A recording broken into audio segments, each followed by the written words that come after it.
René Girard's distinctive ideas. We're talking in particular of what used to be called in another world, so it seems, the cursing of the scribes and the Pharisees. Yes, of course, political correctness, hard won and necessary, makes us today shy away from these searing indictments addressed to the Jewish religious establishment. Yet they are crucial. Jesus is pointing here to things hidden from the foundation of the world. He uses that quotation, it's from Psalm 78, to give due emphasis to the hidden things he has to disclose to us.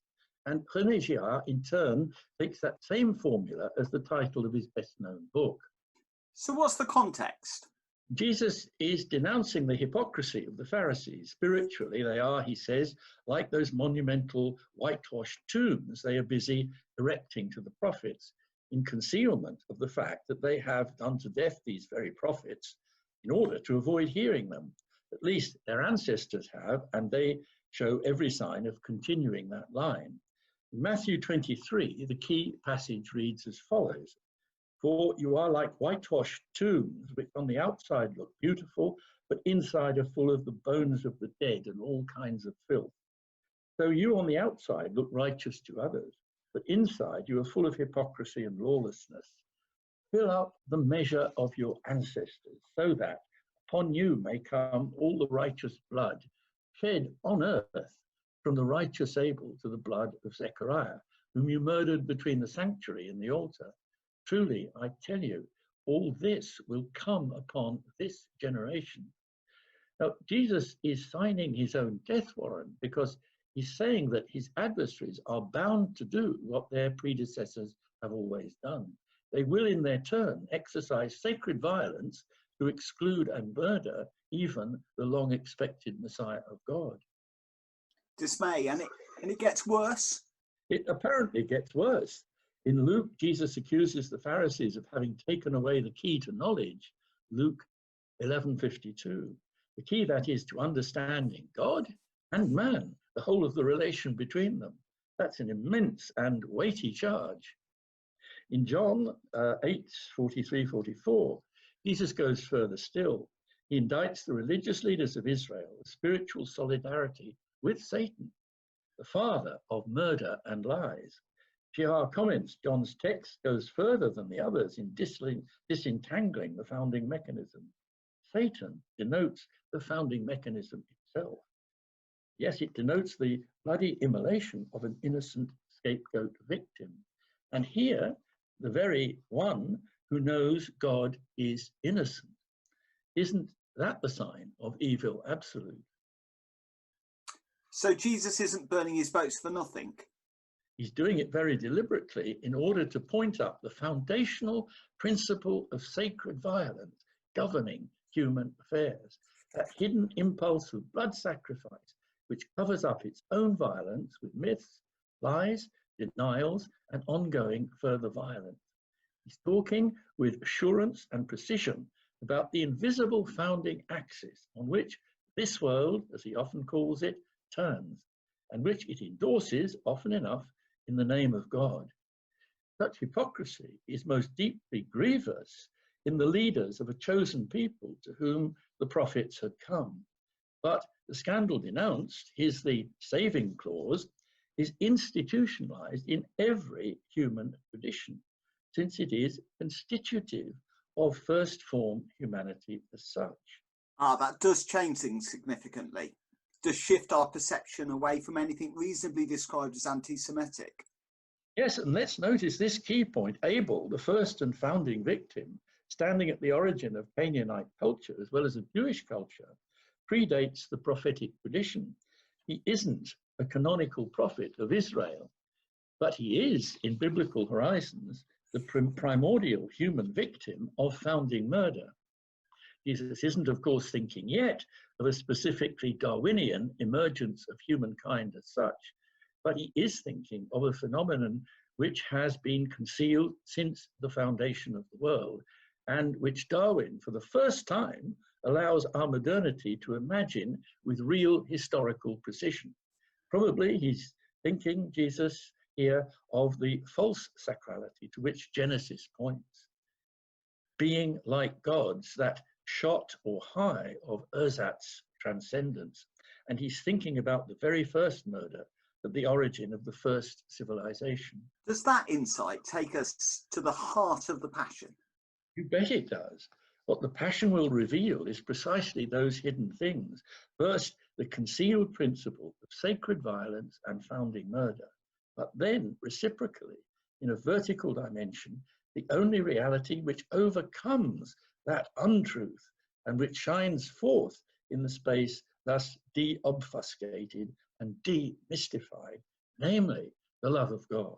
Okay, but before we go there, can we just notice where else we can now venture as a result of René Girard's very original keynote analysis?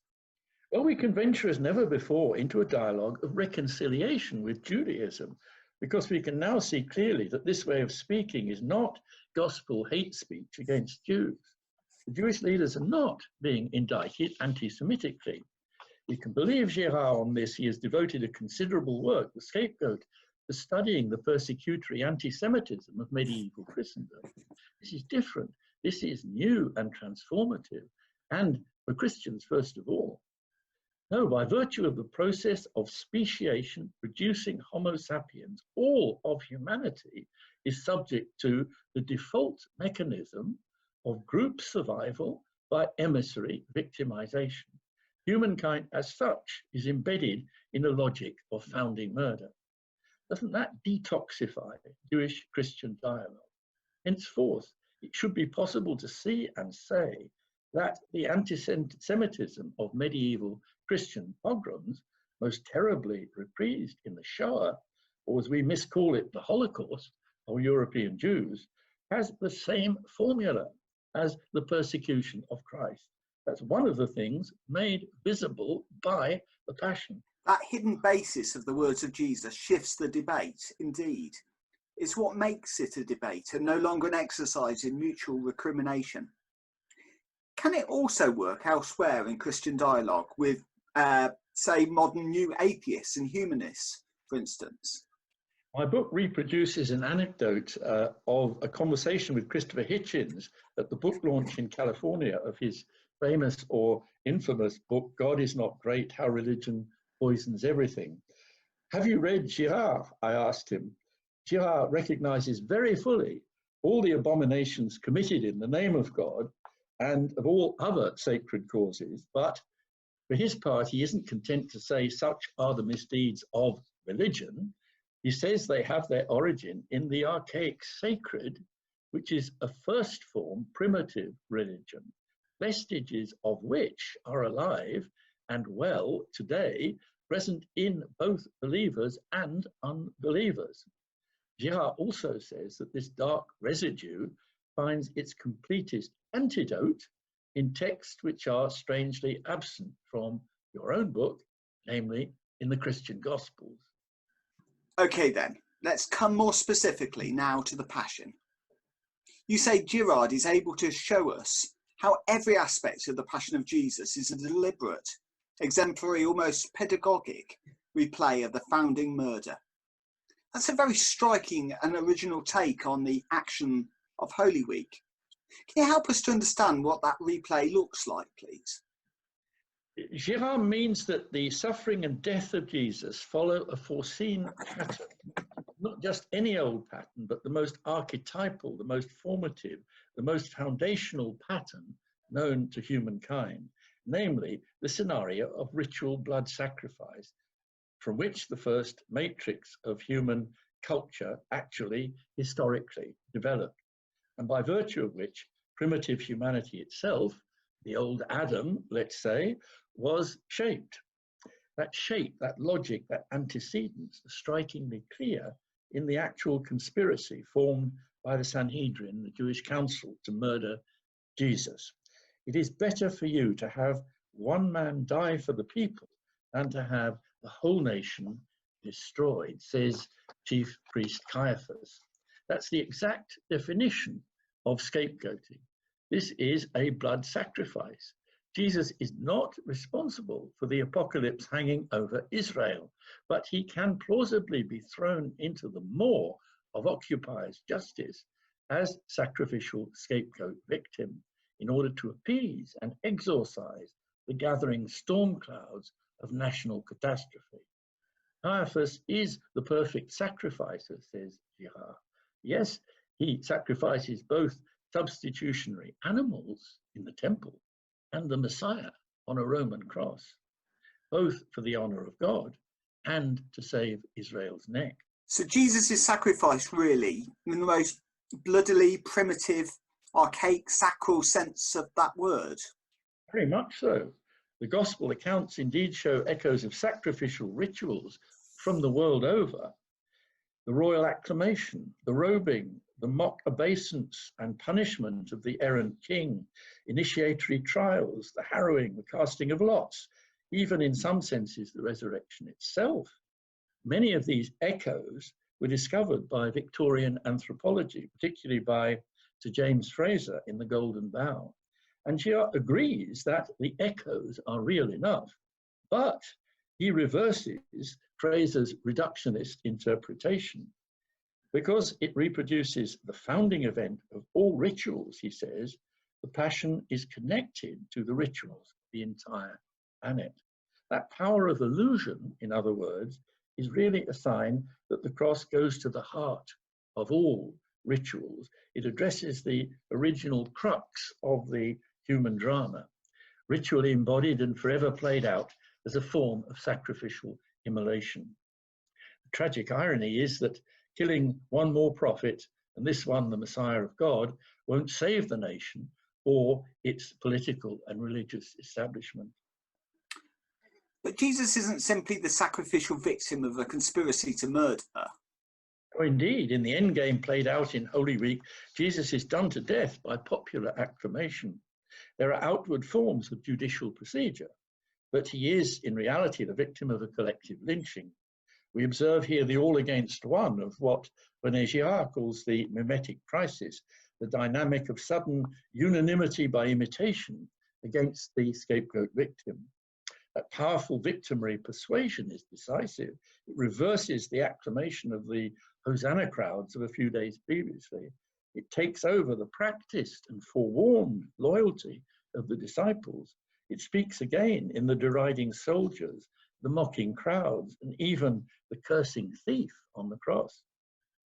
We see that best, perhaps, in the scene played out between Pilate and the crowd. Pilate is in effect asking, and this is a deep irony, echoing Leviticus 16, which scapegoat is it to be? The malodorous goat, Barabbas of the blood-stained sword, of the sacralized national cause, nobly covering a practice of greed, robbery, and bloody murder. He is truly a figure of archaic sacrality, or Jesus, innocent Lamb of God.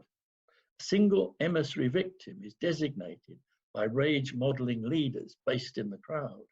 Fever of bloodlust sweeps over all. They need to be safe in the storm. They need to be innocent, to deflect guilt and pain, to avoid catastrophe at someone else's expense. Vox populi, vox Dei. Crucify him, crucify him. And there's another irony you usually miss. Matthew, the crowd says, his blood be on us and upon our children. This was interpreted very crudely in medieval Christendom as a cynical and defiant admission of guilt. In fact, it's an authentic quotation from the First Temple liturgy. The people received God's blessing by being sprinkled with the blood of the sacrificial lamb, the pure and acceptable offering, made possible, remember, by the act of dispatching the sin-bearing scapegoat, Azazel, the one who gets you off the hook, to suffer death in the wilderness. Is that Jewish formula capable of being or becoming once more a formula of blessing? Perhaps it might be today, but only if the descendants of those Jewish crowds and we ourselves, descendants of their persecutors, can both see what's residually wrong with archaic sacral practices of sacrificial atonement and act accordingly. Until then, we know not what we do. So René Girard is saying the Passion is precisely the extraordinary invention of Jesus for achieving that transformation. Yes, among other things, and that's what we'll look at in the next clip.